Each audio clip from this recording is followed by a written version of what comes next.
Hello everyone, welcome to this session of Textbook Super Coaching. This is me, Tulika, your UGC NET Paper 1 faculty, and these are the timings of my free live sessions on YouTube and Textbook app.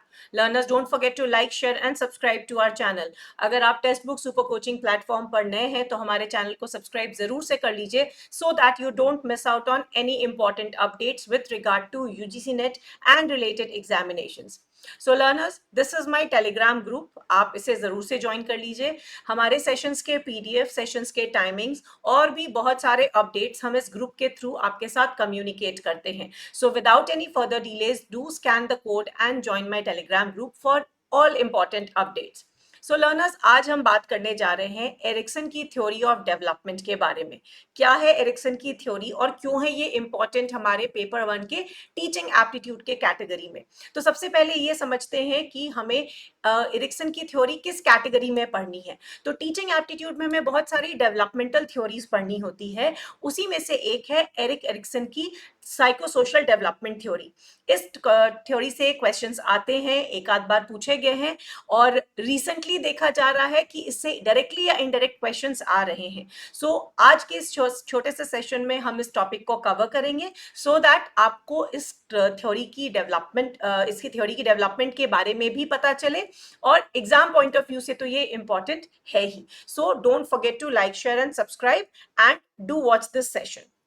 सो अगर हम बात करें Erik Erikson की psychosocial development theory की, तो इसमें दो शब्द आते हैं, साइको एंड सोशल.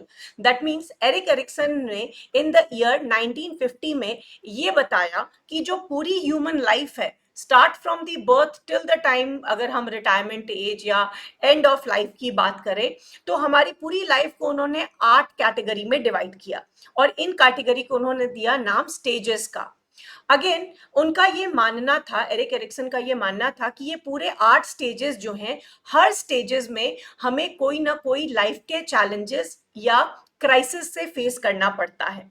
अगर हमारी साइको सोशल डेवलपमेंट यानी कि मेंटल डेवलपमेंट, सोशल डेवलपमेंट सही तरीके से होती है, तब तो हम इसे ओवरकम कर लेते हैं. Otherwise we go on the other side, right. That means वो अगर हम उसे सक्सेसफुली ओवरकम नहीं कर पाते हैं, तब the situation is little difficult to move ahead in life.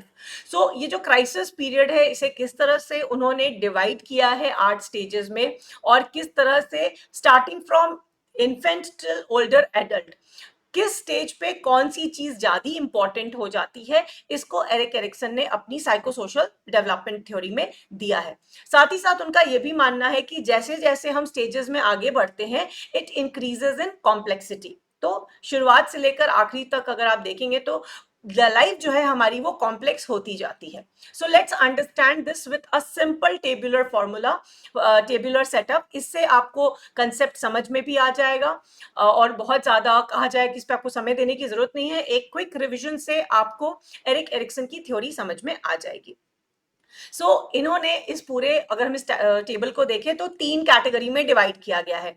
एक है आपकी एज, सेकंड है कौन सा क्राइसिस होता है, और थर्ड कैटेगरी जो है कि अगर आप इस क्राइसिस को सही तरीके से ओवरकम कर जाते हैं तो क्या वर्च्यू डेवलप होता है जो आपको आगे स्टेजेस में हेल्प करता है. ठीक है, तो सबसे पहले देखते हैं पहली स्टेज क्या है. पहली स्टेज होती है हमारी इन्फेंट, यानी बच्चा जब से पैदा होता है टिल द टाइम बच्चा 18 महीने का होता है. इस स्टेज में बच्चा या तो ट्रस्ट डेवलप करता है या मिसट्रस्ट डेवलप करता है. इस स्टेज में उसके साथ बहुत क्राइसिस होता है. ये पीरियड जो रहता है, अगर वो सही तरीके से ट्रस्ट को डेवलप कर लेता है, मिसट्रस्ट को ओवरकम कर लेता है, तो होप डेवलप हो जाती है, यानी कि अपनी लाइफ में वो चीजों के लिए होपफुल हो जाता है.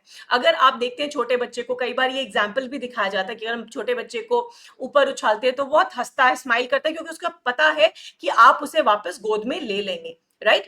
तो अगर बच्चे के साथ इस स्टेज में कुछ मिसट्रस्ट जैसा हो जाए तो होप डेवलप नहीं हो पाती है. तो बचपन से लेकर 18 महीने की उम्र तक ये देखा जाता है कि बच्चों में अगर ट्रस्ट हम डेवलप कर लें तो बच्चे आगे के लिए, अपनी लाइफ के लिए होप को डेवलप करते हैं. किसी भी सिचुएशन में वो होप जल्दी छोड़ते नहीं है. सेकेंड स्टेज है 18 महीने से 3 साल की उम्र तक, और ये सब चीजें आप अपने घर के बच्चों में भी देख सकते हैं, इन वर्च्यू को डेवलप करना.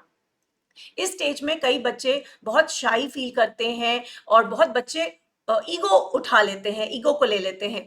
तो ऑटोनॉमी और शेम दो एस्पेक्ट है जो दोनों में से किसी तरफ आप कह सकते हैं बच्चे का डेवलपमेंट हो सकता है। अगर आप बच्चे को कॉन्फिडेंस देते हैं, बच्चे को कोई काम करने देते हैं, तो उसमें ऑटोनॉमी, काम करने का खुद से जो कहते नहीं है ड्राइव, वो डेवलप हो जाती है। अगर आप उसको हर चीज के लिए रोकते हैं, मना करते हैं, तो उसको सेल्फ डाउट हो जाता है, वो हर चीज को लेके शेम डेवलप करने लगता है। अगर इस बच्चे ने ये स्टेज को पार कर ली सही तरीके से, तो विल डेवलप हो जाती है, विल पावर डेवलप हो जाती है बच्चे में, जो आने वाले सब्सिक्वेंट ईयर्स में बच्चों में बहुत कॉन्फिडेंस लाती है। थर्ड स्टेज की अगर हम बात करें, जो 3 से 5 साल तक के बच्चों में होता है, इस स्टेज में इस विल पावर की वजह से बच्चे क्या करते हैं, अगर आप बच्चों को अपने से काम करने देते हैं, इनिशिएटिव लेने देते हैं, तो बच्चे में चूंकि ये विल पावर आ चुकी होती है, आप उन्हें छोटी छोटी चीजें करने देते हैं, तो वो कोई बड़ा चीज करने का भी सोचते हैं। 3 से 5 साल के बच्चे ज्यादातर आपके प्री स्कूलर्स होते हैं, स्कूल में मॉन्टेसरी लेवल में पढ़ाई कर रहे होते हैं, और वो खुद से छोटा छोटा काम करने की कोशिश करते हैं। अगर वो सक्सेसफुल हो जाते हैं तो उनमें इनिशिएटिव डेवलप कर जाता है। अगर मान लीजिए उन्होंने कोई काम किया और वो सही तरीके से नहीं हुआ, आप उन्हें कभी भी डांटिए मत। अगर आप डांटेंगे तो उनमें ये गिल्ट डेवलप हो जाएगी कि मेरे से कोई चीज टूट गई। मान लीजिए वो कोई काम करना चाह रहे हो, वो उनसे स्पॉइल हो गया, राइट? तो अगर आप उन्हें कहते हैं कि कोई बात नहीं है, डू इट अगेन, तो उनमें इनिशिएटिव डेवलप हो जाएगा और आगे भी वो ये काम कंटिन्यू करेंगे। अदरवाइज बच्चे में गिल्ट डेवलप हो जाता है। अगर वो इनिशिएटिव को सही तरीके से ओवरकम कर लेंगे, तो पर्पस, उनकी लाइफ में आगे कोई भी काम करने के पीछे का पर्पस डेवलप हो जाता है। Next stage is 5 to 13 years. ये सबसे सेंसिटिव स्टेज कही जाती है, जिसको कहा जाए प्री टीन्स की एज होती है। और इस समय बच्चे या तो सुपीरियोरिटी या इंफीरियोरिटी, सुपीरियोरिटी कहने का मतलब इंडस्ट्री से ये है कि अपने में सेल्फ कॉन्फिडेंस बच्चे डेवलप कर लेते हैं। तो कोई भी काम अगर करते हैं, तो ये ज्यादातर हमारे स्कूल गोइंग चिल्ड्रन होते हैं और ये बहुत सारी एक्टिविटीज करना चाहते हैं। अगर आप इन्हें सही तरीके से इनकरेज करते हैं, तो ये सेल्फ कॉन्फिडेंस यानी इंडस्ट्री, अपने बारे में अच्छा सोचते हैं, अपने बारे में चीजों को करने का वो डिटर्मिनेशन लेके आते हैं, वो डेवलप हो जाता है। या उनमें इंफीरियोरिटी कॉम्प्लेक्स हो जाता है, उन्हें लगता है कि वो दूसरों के मुकाबले कम है।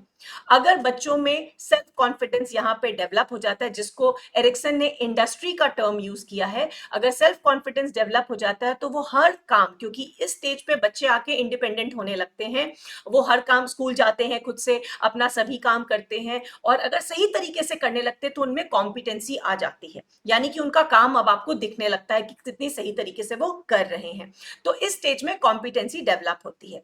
Next stage is 13 to 21, again very sensitive age, because ये होती है आपकी टीन एज की, जिसमें कई बार बच्चे गलत जगह पे भी चले जाते हैं, कंफ्यूजन में आ जाते हैं, आइडेंटिटी क्राइसिस हो जाती है, जेंडर रिलेटेड इश्यूज हो जाते हैं, क्योंकि इस स्टेज में बच्चों को पुबर्टी हिट करती है। सो चाहे लड़का हो या लड़की हो, उनमें बहुत सारे बॉडीली चेंजेस भी आ रहे होते हैं।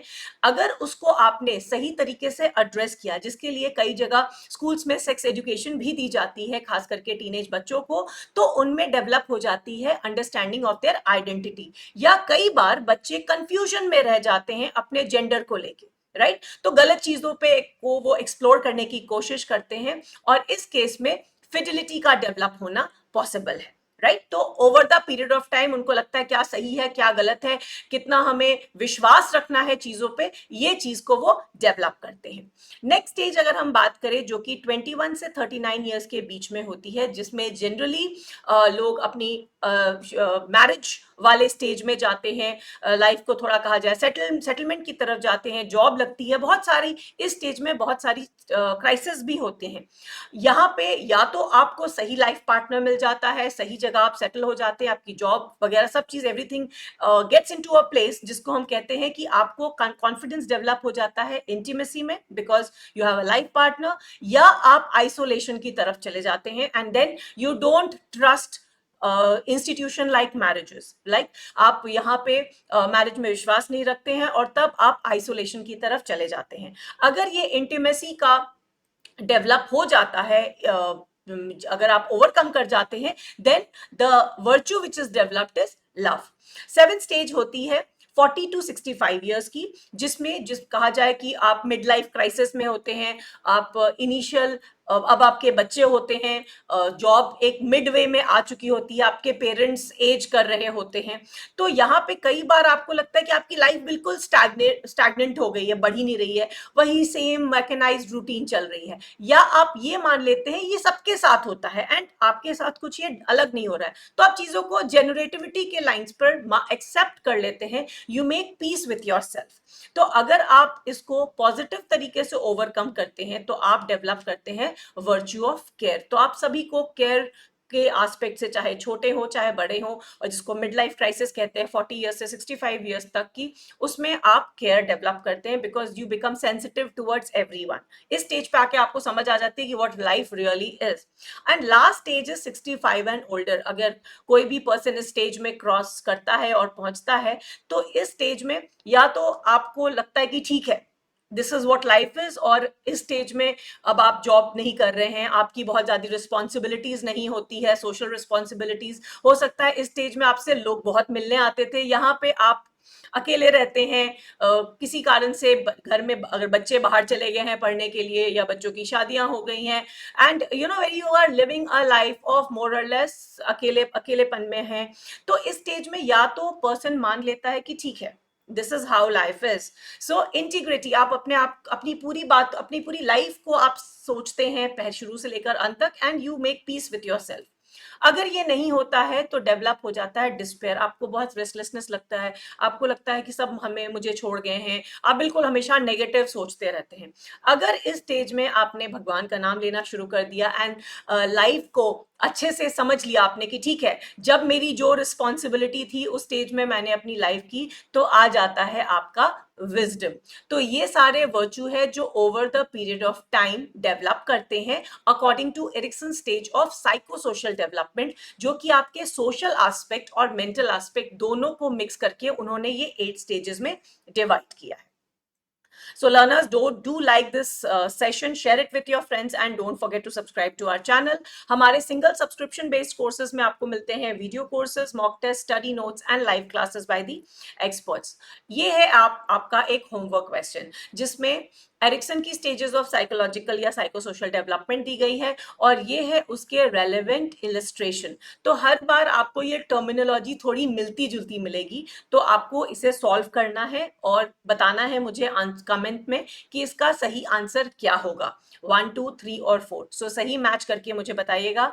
And a surprise for all of you that we are having a महा मैराथन पेपर 1 वर्सेस पेपर 2, जो कि 23 सितंबर को शाम 5 बजे लाइव होगा। So everybody be there. Check your preparation of paper 2 political science along with paper 1 with me and Pradyuman sir at 5 p.m. on 23rd of September.